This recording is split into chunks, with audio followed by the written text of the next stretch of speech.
안녕하십니까. 농지에 대한 정보를 공유하는 채널, 농지 정보 채널 파머스랜드입니다. 오늘은 농지를 양도할 때 양도소득세를 최대 2억 원까지 감면해주는 자경농지 양도세 감면이라는 제도에 대해서 정리를 해봤는데요. 지난 영상에 이어서 영농인을 위한 세제 혜택, 그 세 번째 시간이 되겠습니다. 이 자경농지 양도세 감면이란 역시 조세특례제한법에 근거하고 있고요. 이는 농지를 취득 후에 8년 이상 제천 작용을 하고 나서 양도할 때 양도소득세를 최대 1년에 1억, 5년에 2억까지 감면해주는 제도를 말합니다.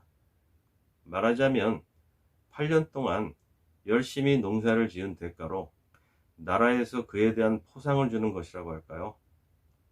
아무튼 1억이라는 이 금액은 양도세를 통틀어서 최고 감면 금액인데, 이를 5년 안에 2번씩이나 2억까지 감면을 해준다는 것이죠. 그래서 혜택이 큰 만큼 심사가 좀 까다롭다고 합니다. 일단 법에서 요구하는 자격을 잘 갖추는 게 무엇보다 중요한데요. 원래 이 세법 파트는 자격이나 요건에 대한 설명이 거의 전부를 차지합니다. 그럼 내용을 하나씩 살펴보기로 하겠습니다. 우선 소유하고 있는 농지를 양도하기 전까지 8년 이상 제촌 작용 3,700만원 미만의 조건을 충족해야 합니다. 여기서의 8년은 계속적일 필요는 없고, 중간에 공백이 있더라도 통산으로 8년만 채우면 가능합니다. 그러니까 8년 동안 제촌을 하면서 직접 경작을 해야 하고, 그리고 다른 일로 벌어들이는 소득이 있다면 연 3,700만원 미만을 유지해야 한다는 것이죠. 도중에 사정이 생겨서 거주지를 떠나 있거나, 아니면 일시적으로 작용을 못한다거나, 아니면 연 소득이 3,700만원을 넘어버리면 그 기간은 이 8년이라는 기간에서 제외가 됩니다. 그 조건을 하나씩 좀 자세히 보겠습니다.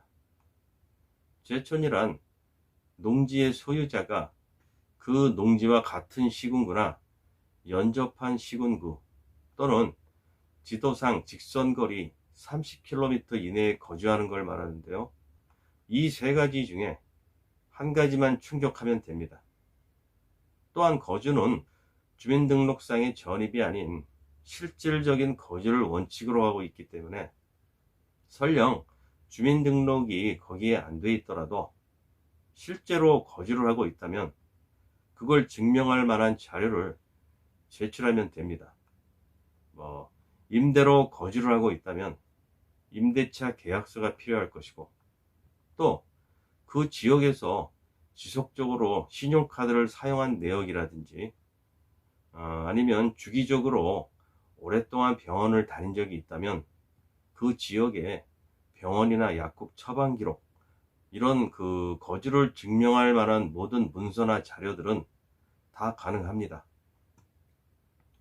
작용 요건을 보면, 작용이란 본인이 직접 경작을 한다는 말이니까 부모나 배우자, 자녀 이런 사람들은 다 안 되고, 오로지 본인이 직접 영농에 종사를 해야 하는데, 법 조문에 보면 영농에 상시 종사하든지 또는 농작업의 2분의 1 이상을 자기의 노동력으로 수행하든지 둘 중 한 가지는 해야 합니다.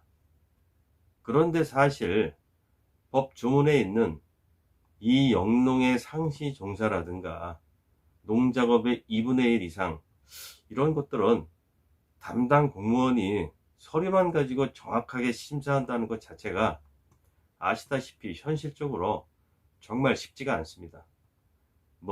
매일같이 쫓아다니면서 체크할 수도 없는 일이고요. 그래서 또 하나 추가된 요건이 바로 이 소득 요건인데요. 이건 뭐냐면, 농지의 소유자가 제촌자경을 하면서 또 다른 직업을 가지고 있거나 아니면 다른 사업을 병행하고 있다면 이런 경우에는 그 급여소득과 사업소득을 합해서 연 3,700만 원을 넘기면 안 된다는 겁니다. 물론 여기서 배우자의 소득은 상관이 없고요. 연 3,700만 원 이상을 벌게 되면 이 8년간의 의무 경작 기간에서 제외가 되는데, 그 이유는 농업 외에 다른 일을 하면서 그런 정도의 소득을 올린다면 이런 경우 세법에서는 제촌 자경이 불가능하다고 그렇게 판단을 하기 때문입니다. 설령 제촌 자경이 가능하더라도, 또 실제로 제촌 자경을 한다 하더라도 관할 세무서에서는 인정을 해주지 않습니다. 단호합니다. 다만 모든 사업소득이 다 포함되지는 않고 부동산 임대업으로 인한 소득, 그리고 기타 다른 농업 경영으로 벌어들이는 소득, 이 두 가지는 제외가 됩니다.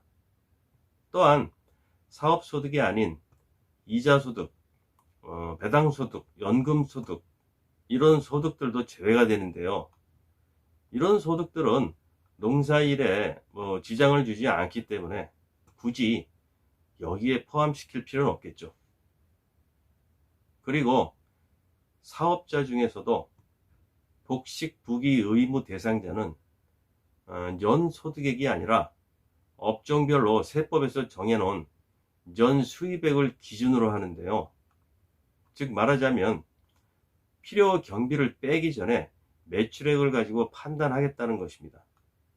그러니까 일정 금액 이상 매출을 올리는 사업자는 감면을 못 받는다는 것입니다.